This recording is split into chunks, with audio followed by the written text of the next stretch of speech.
The Egba of Abeokuta, stone, war, and the making of a people before Abeokuta. Entire kingdoms were erased. Families were sold across the ocean. Hunted from their homes, the Egba fled into the forest with nothing but their lives. But beneath a single towering rock, something impossible happened. A broken people became a city no empire could conquer. How did Abeokuta, with no walls and no mercy from history, defeat slave-hunting empires and survive the deadliest wars in Yoruba land? Before we dive into the main story, like and subscribe to our YouTube channel and click on the bell notification button for more interesting video like this. Long before the name Abeokuta, under the rock, was ever spoken, the Egba people existed as a powerful Yoruba subgroup whose ancestral roots traced directly to Alake, the spiritual cradle of the Yoruba world.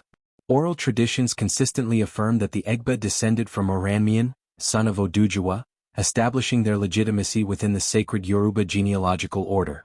Before the 19th century, the Egba were not united under one city. Instead, they lived in several towns and settlements such as Okona, Gbagura, Owu, and Ibra, each with its own leadership, warriors, markets, and traditions. These groups were culturally Egba but politically independent, a factor that would later shape both their vulnerability and their strength. They were known as skilled farmers, especially yam and kola nut cultivation, expert hunters, fierce warriors, and organized town builders with strong communal laws itu ilu. The late 18th and early 19th centuries plunged Yoruba land into unprecedented turmoil. The collapse of the old Oyo Empire destabilized the region, triggering waves of warfare, slave raids, and political fragmentation. This period birthed conflicts such as the Owo Wars, Fulani incursions from the north, slave raiding expeditions backed by coastal traders. The Egba suffered greatly during this era. Many of their towns were attacked, burned, and depopulated. Thousands were captured and sold into the transatlantic slave trade. The destruction of Old Owu Kingdom, one of the most powerful Yoruba states, was particularly catastrophic and scattered the Egba people across forests and hills. This suffering, however, forced a historic decision.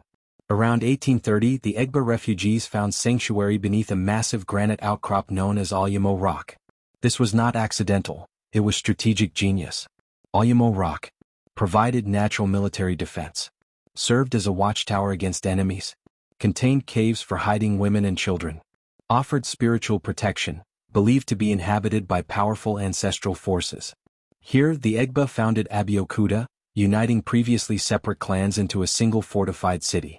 For the first time, Okona, Gbagura, Owu, and Ibra Egba confederacies coexisted within one political framework. This unity marked a turning point in Egba history. From Abeokuta, the Egba transformed into one of the most formidable military powers in 19th century Yoruba land. War against Dahomey. One of the most famous conflicts involved the Dahomey kingdom, whose Amazon warriors repeatedly attempted to raid Abeokuta for slaves. In 1851 and 1864, the Egba decisively defeated Dahomey forces, an extraordinary achievement that shocked West Africa. These victories protected inland Yoruba communities, weakened the slave trade, elevated Abeokuta's reputation as an unconquerable city. Conflicts with Ibadan. Despite shared Yoruba identity, Abeokuta and Ibadan clashed over trade routes, territorial influence, and political dominance. These wars shaped regional power balances and hardened Egba military discipline. Unlike centralized monarchies, Egba governance was complex and semi-democratic. The Alake of Egbaland. The supreme ruler is the Alake, based in Ake, one of Abeokuta's quarters. However, the Alake does not rule alone. Other high kings include Olumo of Owu, Asal of Okona, Igura of Gbagura. These rulers formed councils alongside powerful chiefs, warrior leaders, and secret societies. Decisions required consultation, making Egba political culture advanced for its time. The first Alake of Abeokuta was Okyukanu Sagbua, crowned in the mid-19th century. Festivals and spiritual life.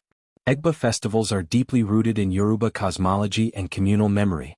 Olumo Festival celebrates the rock that saved the Egba people. It honors survival, unity, and divine protection. Egungun Festival. Ancestor veneration is central to Egba spirituality. Masquerades embody returning ancestral spirits who bless, warn, and judge the living. Ogun Festival honors Ogun, the god of iron, war, and technology, reflecting Egba warrior heritage and blacksmith tradition. Festivals were not merely celebrations, they reinforced moral law, history, and social order. Abeokuta produced some of Nigeria's most influential personalities.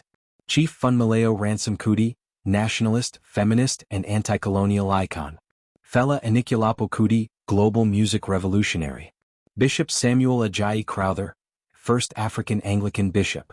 Oba Sir Ladapo Ademola II, influential Alake during colonial transition. These figures reflect Egba values, intellectual courage, resistance, and innovation. The Egba story is not merely about war or kings, it is about resilience.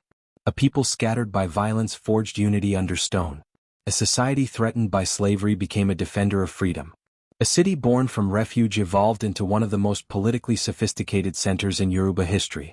Abeokuta stands today not just as a city but as a symbol, that when a people unite, even a rock can become a fortress, and history itself can be reshaped. Want more stories like this? Hit like and subscribe so you don't miss any of our story, because this is just getting started.